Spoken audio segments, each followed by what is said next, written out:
Pemirsa, sebagai upaya untuk meningkatkan pengetahuan keterampilan bagi para penyuluh pertanian lapangan atau PPL, Dinas Ketahanan Pangan dan Pertanian Kabupaten Blitar menggelar pelatihan peningkatan kapasitas penyuluh, salah satunya melalui pelatihan teknik budidaya tanaman bonsai. Dengan bekal yang diperoleh dari pelatihan, para PPL mampu mengembangkan tanaman bonsai yang nantinya bisa ditularkan kepada masyarakat.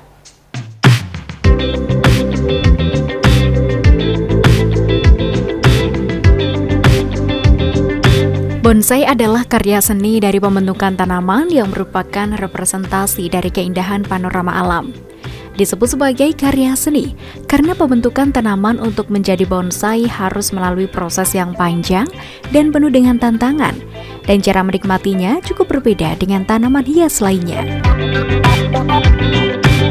Istilah bonsai berasal dari bahasa Jepang, yaitu bon yang seperti pot dan sai yang berarti pohon. Jika diartikan secara harfiah, bonsai itu sendiri berarti tanaman atau tumbuhan yang ditanam dalam pot. Namun tidak semua tanaman dalam pot disebut bonsai. Ada kaidah-kaidah estetika seni yang membuat tanaman itu disebut bonsai. Seperti bonsai disebut sebagai teknik manage pertumbuhan pohon sehingga tampak seperti pohon tua besar yang indah di alam.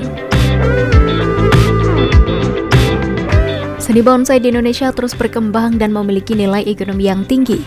Wilayah Indonesia sebagai daerah tropis memiliki jenis pepohonan terbanyak kedua di dunia setelah Brasil, dan di Indonesia potensial untuk aneka macam bibit bonsai dan aneka jenis bonsai di Indonesia terus berkembang seiring bertambahnya penggemar yang menjadi anggota Perhimpunan Penggemar Bonsai Indonesia (PPBI) mencapai puluhan ribu tersebar di berbagai daerah. Sehingga tak heran budidaya bonsai sangat menjanjikan karena memiliki nilai ekonomi tinggi. Oleh karena itulah, sebagai salah satu cara meningkatkan perekonomian masyarakat di Kabupaten Blitar sebagai daerah tropis, sangatlah tepat bonsai untuk dikembangkan menjadi bisnis atau usaha yang menguntungkan.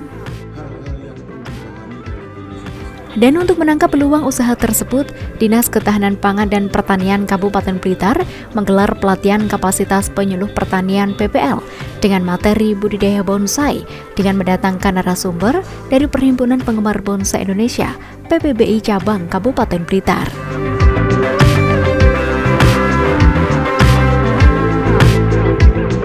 Pelatihan yang diperuntukkan bagi semua penyuluh pertanian Kabupaten Blitar ini dilaksanakan di 3 tempat, yakni di Balai Penyuluh Pertanian BPP Srengat, BPP Sutojayan, dan BPP Talun. Seperti salah satunya yang dilakukan di BPP Sutojayan Kabupaten Blitar pada Selasa 28 Mei 2024 diikuti sebanyak 50 orang PPL, koordinator, dan mantri tani yang berasal dari BPP Sutojayan, Panggung-Rejo, Wates, Binangun, Wonotirto, Kademangan, dan BPP Bakung. Kegiatan pelatihan ini dibuka oleh Himawan Prabowo, Kepala Bidang Pengembangan SDM Penyuluhan Pertanian, Dinas Ketahanan Pangan dan Pertanian, DKPP Kabupaten Blitar.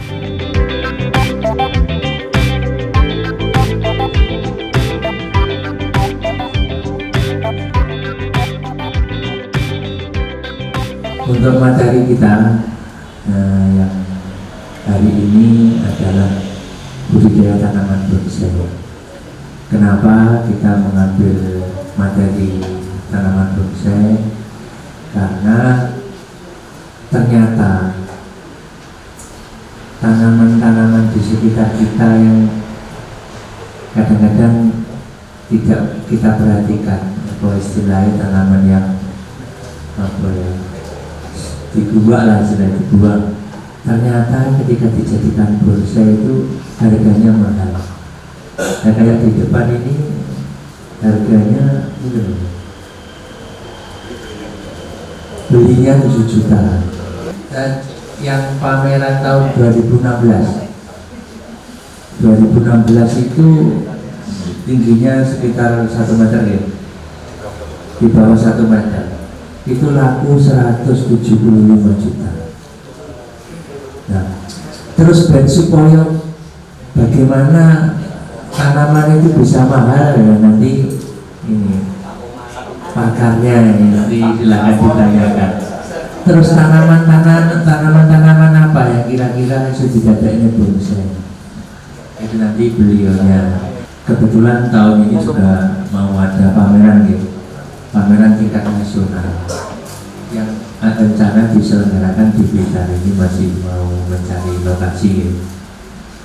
Dan ternyata ketika ada pameran ini, pameran saja, pameran tingkat lokal saja, itu perputaran uang itu ratusan juta sampai miliaran perputaran selama pameran. Apalagi tingkat nasional. Nah, tingkat nasional itu sudah kata Mas jadi kelasnya harus kita nutut. Maksudnya saya nutut ini saya nunggu bos-bos sudah ikut garam kayak apa saat ini saat mengone-ngone pengen aku tuh di setengah, nggak ada di setengah juta, ada di setengah miliar. Di setengah model-model seperti itu ternyata. Nah, harapan kami ketika ilmu ini kita sampaikan ke penjenengan semua, yang pertama paling tidak penjenengan punya pengetahuan selain padi. Dan selama ini kita selalu tanaman pangan tanaman pangan horti yang seperti itu. Dan kita ternyata tanaman-tanaman kita itu tidak hanya pangan tok juga yang bisa menghasilkan uang. Ternyata tanaman-tanaman seperti itu bisa menghasilkan uang. Sementara itu, Edi Prayitno, narasumber atau pemateri dari Perhimpunan Penggemar Bonsai Indonesia PPBI Cabang Blitar, menyampaikan bahwa bonsai memerlukan penanganan khusus dan tanaman bonsai mempunyai keunikan tersendiri, sehingga penanaman dan penanganan tanaman bonsai memerlukan perlakuan yang berbeda dengan bidang tanaman lainnya. Karena bonsai memerlukan keahlian, keterampilan, dan rasa seni yang tinggi untuk mendapatkan hasil yang baik dan memuaskan. Oleh karena itu, agar bisa mendapatkan hasil yang maksimal, banyak hal yang harus diperhatikan dalam budidaya bonsai, diantaranya pemilihan bibit, media tanam, teknik menanam, dan merawat, agar bisa menghasilkan tanaman bonsai yang bagus dan bernilai jual tinggi. Pohon bonsai, semua pohon bonsai itu, pohon itu bisa dibonsai, semua jenis pohon itu, dengan satu kriteria yang bisa dibikin bonsai. Satu, pohon yang harus berbatang keras. Jadi pohon yang berbatang keras ini, misalkan ini pohon besar, itu terbagi juga pada golongan ini batang keras. Misalkan kalau pohonnya lembek seperti kaktus ya, itu nggak bisa. Ya, seperti pohon suru dan lain-lain. Pohon kates itu juga nggak bisa. Satu, pohon berbatang keras. Nomor dua, yang berumur panjang. Dan yang ketiga adalah yang memiliki anatomi kelengkapan kebutuhan bonsai itu sendiri. Dan yang terakhir adalah yang bisa dikerdilkan dengan sesuai ukuran tertentu. Begini. Sebagai seorang petani bonsai, Anda harus memilih jenis tanaman yang sesuai dengan iklim dan lingkungan tempat tinggal Anda agar bonsai dapat tumbuh dan berkembang dengan baik. Artinya begini, di bumi ini, belahan bumi ini kan terbagi dari beberapa iklim, dan sekarang itu sudah ibaratnya kita sudah bisa mengakses lah ibaratnya masuk ke bukit Amerika ya iso ibaratnya kan gitu. Tapi dengan pohon yang berasal dari negara-negara subtropis atau negara-negara non-tropis, tanamannya itu akan sulit adaptasi di negara-negara kita. Salah satu contoh gini, nggak usah jauh-jauh. Kita ada di daerah, ada yang di tengah itu misalnya di daerah tengah pulau yang jauh dari pantai, dekat kota-kota, ada yang di pinggiran pantai. Bonsai dapat berukuran miniatur dan ukuran yang lebih besar tergantung pada preferensi Anda. Selain itu, bentuk dan tekstur tanaman juga bisa dipertimbangkan untuk menghasilkan budaya yang menarik. Ada hal penting lainnya yang perlu diperhatikan, yaitu pastikan untuk memilih tanaman yang cocok untuk budaya bonsai. beberapa tanaman menemukan kondisi alamiah yang sulit dicapai di lingkungan budidaya. Ya seperti lanjutan seperti yang saya bilang tadi. Jadi bonsai itu ukuran miniatur hingga ukuran yang lebih besar bergantung pada preferensi Anda. Artinya begini, kalau di kontes bonsai, aturan kontes bonsai nasional kalau kita targetnya untuk kontes itu maksimal tingginya itu 1,5 meter, 150 cm dihitung dari bibir pot atas sampai ke ujung pohon. Tapi kalau untuk kolektor itu bebas, ukuran diameter 2 meter, tinggi 2 meter itu juga masih masuk kategori bonsai. Syaratnya ditanam dalam pot. Kami mengadakan pelatihan peningkatan kapasitas penyuluh.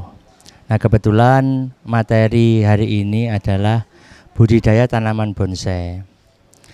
Yang mana kenapa kok kita mengadakan materi budidaya tanaman bonsai? Karena bonsai itu ternyata bisa kita ambilkan dari tanaman-tanaman yang selama ini kita anggap tanaman sampah atau tanaman yang tidak memberikan keuntungan. Dari materi yang telah diberikan tadi, ternyata kita bisa tahu bahwa banyak sekali tanaman-tanaman yang bisa kita jadikan bonsai dan bisa menghasilkan nilai tambah atau keuntungan yang cukup tinggi. Dan hal ini sangat berguna bagi teman-teman penyuluh kita, juga teman-teman petani yang ada di Kabupaten Blitar, bahwa khususnya di daerah-daerah selatan ini tanahnya yang tidak begitu subur, bisa menggunakan bonsai ini sebagai salah satu alternatif tambahan penghasilan untuk teman-teman petani. Ya, terima kasih. Jadi saat ini kita mengadakan pelatihan untuk teman-teman PPL di Kabupaten Blitar. Intinya tujuannya adalah memperkaya pengetahuan pada PPL. Jadi tidak hanya puas pada pengetahuan-pengetahuan yang sudah didapat ketika di bangku sekolah atau ketika dia menjalankan tugas saja. Jadi ada peluang-peluang lain yang ternyata di Kabupaten Blitar ini banyak sekali. Salah satunya sekarang kita inisiatif untuk melatih mereka untuk budidaya bonsai. Mulai dari tanam awalnya, cari bahannya, kemudian buat bonsainya sampai ke penjualannya.